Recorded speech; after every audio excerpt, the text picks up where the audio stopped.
saya Dinda Aurelia. Baiklah, di sini saya akan menjelaskan proposal penelitian saya yang berjudul Analisis Peran Kepala Sekolah dalam Meningkatkan Mutu Pendidikan di SD Negeri 115 Pekanbaru. Nah, yang pertama di sini adalah latar belakang, di mana yang melatar belakangi penelitian ini yaitu adalah di mana sekolah yang bermutu merupakan lembaga pendidikan yang membangun kepercayaan masyarakat sebagai tempat menuntut ilmu bagi peserta didik.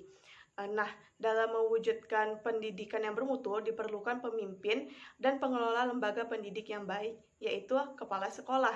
Di mana kepala sekolah ini merupakan pemimpin dalam sebuah lembaga pendidikan yang mempunyai andil yang sangat banyak dalam meningkatkan mutu pendidikan. Sehingga diperlukan seseorang kepala sekolah yang mampu mengelola seluruh sumber daya yang ada di sekolah agar dapat berfungsi dengan baik untuk mendukung tercapainya tujuan sekolah yang diharapkan. Nah, kepala sekolah juga beserta pegawainya akan membantu sebuah lembaga dengan tujuan agar terorganisir dengan baik. Lalu, yang menjadi identifikasi masalah dalam penelitian ini yang pertama yaitu adalah peran kepala sekolah dalam meningkatkan mutu pendidikan, dan yang kedua adalah peran kepala sekolah dalam mewujudkan sekolah yang efektif.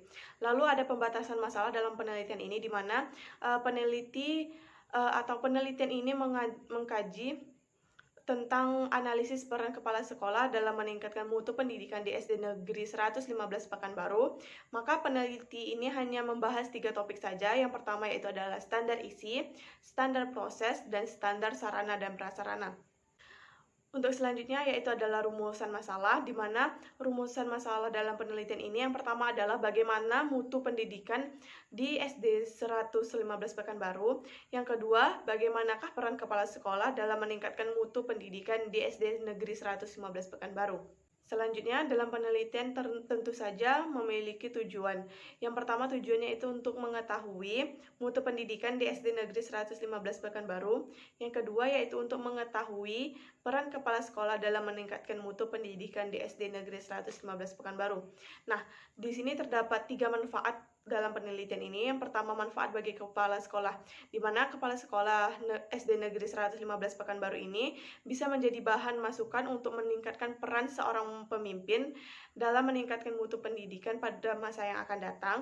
Lalu, manfaat bagi universitas, di mana untuk menambah koleksi pustaka dan bahan bacaan bagi mahasiswa program studi pendidikan guru sekolah dasar pada khususnya dan mahasiswa Universitas Islam Riau pada umumnya. Lalu manfaat yang ketiga yaitu bagi peneliti sendiri, di mana manfaatnya itu dapat menambah informasi konkret serta wawasan dalam mengembangkan diri sendiri. Selanjutnya kita masuk ke dalam kajian teori, di mana yang pertama kajian teori ini menjelaskan tentang pengertian peran, di mana peran itu merupakan terlaksananya suatu fungsi atau tugas tentang sesuatu hal tertentu untuk mencapai tujuan yang telah ditentukan. Nah, peran ini dapat juga dikatakan seperti sebuah seni karena merupakan sebuah kemampuan dan kemahiran seseorang untuk menciptakan atau mewujudkan cipta, rasa, dan karsa yang dimilikinya yang bersangkutan dengan tugas dan fungsinya menjalankan peran sebagai seniman. Sehingga dapat disimpulkan bahwa peran dalam penelitian ini merupakan perilaku yang dilakukan oleh pemimpin dalam tugasnya untuk memperbaiki lembaga yang bertujuan untuk meningkatkan mutu pendidikan. Selanjutnya yaitu ada kepala sekolah, di mana kepala sekolah sebagai pemimpin bertanggung jawab untuk menentukan niat baik dan buruk dari sekolah tersebut. Nah, kepala sekolah juga bertanggung jawab dalam melaksanakan kegiatan pendidikan di sekolah dan melakukan kegiatan dalam usaha mempengaruhi orang lain yang ada di lingkungan sekolah sehingga dapat bekerja dengan penuh rasa tanggung jawab demi tercapainya tujuan yang sudah direncanakan sebelumnya. Nah, di sini menurut Nurholis pada tahun 2003, standar prosedur tugas kepala sekolah menjadi 7 pokok, yaitu ada sebagai edukator, administrator, manager, supervisor, leader, inovator, dan kepala sekolah sebagai motivator. Nah, di sini dapat disimpulkan bahwa kepala sekolah memiliki peran yang sangat penting dalam pendidikan dan merupakan kunci utama jaminan keberhasilan dalam meningkatkan mutu pendidikan. Lalu poin yang ketiga adalah mutu pendidikan, di mana mutu dapat diartikan sebagai gambaran dan karakteristik menyeluruh dari barang atau jasa yang menunjukkan kemampuannya dalam memuaskan kebutuhan yang diharapkan atau yang tersirat dalam pendidikan. Mutu mencakup tentang input, proses, dan output pendidikan. Nah, pendidikan merupakan kegiatan mendidik atau input dalam proses pembelajaran di kelas atau output. Nah, sehingga dapat kita tarik kesimpulan bahwa mutu pendidikan merupakan suatu yang memuaskan keinginan dan kebutuhan pelanggan dalam mewujudkan suasana belajar melalui tahap input, proses, dan output pendidikan. Nah, selanjutnya yaitu ada standar mutu pendidikan, di mana standar nasional pendidikan merupakan suatu kriteria atau standar minimal terkait pelaksanaan sistem pendidikan di seluruh wilayah Indonesia yang berfungsi sebagai dasar dalam perencanaan, pelaksanaan, dan pengawasan untuk mewujudkan pendidikan nasional yang bermutu. Nah, berdasarkan Peraturan Perundangan Nomor 32 Tahun 2013 tentang Standar Nasional Pendidikan Pasal 1 Ayat 1 dinyatakan bahwa terdapat 8 standar nasional pendidikan yang harus dipenuhi, yaitu ada standar isi, standar proses, standar kompetensi lulusan, standar sarana dan prasarana, standar pendidikan dan tenaga kependidikan, standar pengelolaan, standar biaya, dan standar penilaian pendidik.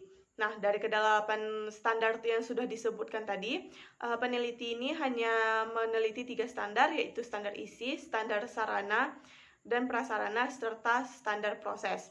Nah, selanjutnya di sini terdapat kerangka berpikir di mana pada SD Negeri 115 Pekanbaru ini terdapat peran kepala sekolah dan mutu pendidikan, di mana peran kepala sekolah ini terdapat 7 peran. Yang pertama itu sebagai educator, yang kedua sebagai manager, yang ketiga sebagai administrator, yang keempat sebagai supervisor, yang kelima sebagai leader, yang keenam sebagai inovator, dan ketujuh adalah sebagai motivator.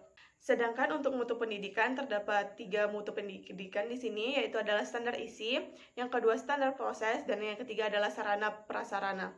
Nah, dari hal tersebut, maka hal-hal yang sudah disebutkan tadi dianalisis. Dari analisis yang dilakukan, maka akan ditarik kesimpulan dari analisis yang sudah dilaksanakan.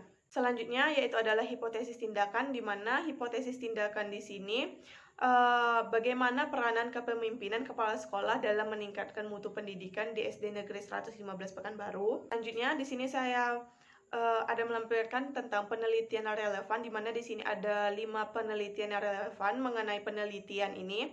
Yang pertama yaitu penelitian Lestari pada tahun 2019 yang berjudul Peranan Kepemimpinan Kepala Sekolah dalam Meningkatkan Mutu Pendidikan, Studi Kualitatif di MTS Masyarikul Anwar Labuan Caringin. Yang kedua yaitu adalah penelitian Soleh pada tahun 2014 dengan judul Kepemimpinan Kepala Sekolah dalam Meningkatkan Kualitas Pendidikan. Yang ketiga yaitu hasil penelitian Syukri pada tahun 2012 yang berjudul Peranan Kepala Sekolah dalam Meningkatkan Kinerja Guru di SMP Nurul Ihsan, Sulawesi Tengah. Yang keempat adalah hasil penelitian dari Sari dan Muharram pada tahun 2018 yang berjudul Strategi Kepemimpinan Kepala Sekolah dalam Meningkatkan Mutu Pendidikan Islam di SMP IT Smart Cendekia, Surakarta. Dan penelitian kelima atau yang terakhir yaitu hasil penelitian dari Masrur pada tahun 2013 yang berjudul Kepemimpinan Kepala Sekolah dalam Meningkatkan Mutu Pendidikan Agama Islam di SMA Negeri 3 Malang. Nah, selanjutnya di sini ada metode penelitian, di mana jenis penelitian ini dilakukan menggunakan pendekatan kualitatif, di mana penelitian kualitatif ini merupakan metode yang menghasilkan data deskriptif berupa ucapan atau tulisan dan perilaku orang-orang yang sebagai penelitian yang diamati. Nah, metode kualitatif deskriptif ini bermaksud untuk mendeskripsikan dan menggambarkan fenomena-fenomena yang berkaitan dengan peran kepala sekolah dalam mewujudkan mutu pendidikan di SD Negeri 115 Pekanbaru. Selanjutnya itu ada waktu dan tempat penelitian, di mana penelitian ini dilakukan atau dilaksanakan di SD Negeri 115 Pekanbaru pada semester genap tahun 2022-2023. Selanjutnya yaitu adalah subjek dan objek penelitian, di mana penelitian ini dilakukan di SD Negeri 115 Pekanbaru dan memilih sekolah ini sebagai objek penelitian. Sedangkan untuk subjek penelitian ini yaitu adalah kepala sekolah, wakil kepala sekolah bidang kurikulum, kepala staf tata usaha, dan guru SD Negeri 115 Pekanbaru. Nah, selanjutnya yaitu ada instrumen penelitian, di mana instrumen dalam penelitian ini dilakukan dengan pedoman wawancara. Sebelum melakukan wawancara, peneliti melakukan uji validasi pertanyaan yang akan diajukan kepada validator. Nah, hal ini dilakukan agar mendapatkan pertanyaan yang sudah terukur dan valid sehingga siap untuk dilakukan wawancara. Selanjutnya yaitu adalah teknik pengumpulan data. Di sini terdapat beberapa teknik yang dilakukan. Yang pertama yaitu observasi, di mana observasi atau pengamatan ini merupakan cara pengumpulan data, di mana peneliti hanya sebagai pengamat terhadap objek penelitian. Yang kedua yaitu adalah wawancara, di mana wawancara ini dapat dilakukan setelah peneliti mendapatkan izin dari pihak sekolah. Nah, wawancara ini dilakukan dengan cara tanya jawab serta berhadapan langsung dengan narasumber untuk mendapatkan data yang ilmiah dari pihak-pihak yang bersangkutan.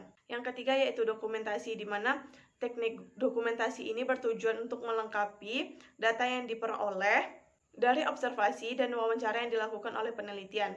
Selanjutnya yaitu adalah teknik analisis data, di mana teknik analisis data yang digunakan yaitu berupa yang pertama adalah reduksi data, di mana data yang diperoleh dalam bentuk laporan atau terperinci. Nah, data yang direduksi ini akan memberikan gambaran yang lebih spesifik dan mempermudah peneliti dalam melakukan pengumpulan data, selanjutnya serta mencari data tambahan jika diperlukan. Yang kedua yaitu adalah penyajian data, di mana penyajian data merupakan proses pemberian informasi yang telah disusun sehingga memungkinkan peneliti menarik kesimpulan dan mengambil tindakan, sehingga dapat dipahami dalam menganalisis data dan pengambilan keputusan. Lalu yang ketiga atau yang terakhir adalah penarikan kesimpulan atau verifikasi, di mana penarikan kesimpulan ini dilakukan untuk mencari dan memahami makna, keteraturan penjelasan alur sebab akibat. Baiklah, sekian penjelasan dari proposal penelitian saya. Assalamualaikum warahmatullahi wabarakatuh.